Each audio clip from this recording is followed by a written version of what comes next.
ہوں میں نے ملاوٹ کی ہے، اس کے بغیر گزارا نہیں، میں دودھ میں پانی نہ ڈالوں،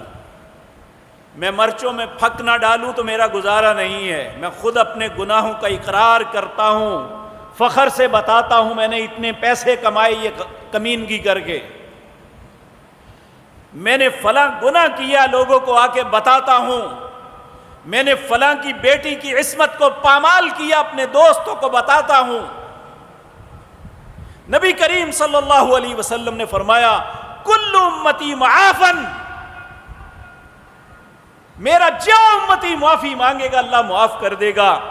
الا المجاہرین،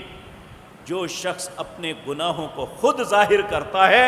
اللہ کا اس پہ غضب نازل ہوتا ہے۔ آج ہم اپنے گناہوں پہ نادم ہونے کے بجائے اپنے گناہوں پہ فخر کرتے ہیں۔ رشوت لینے والے اپنے رشوت پہ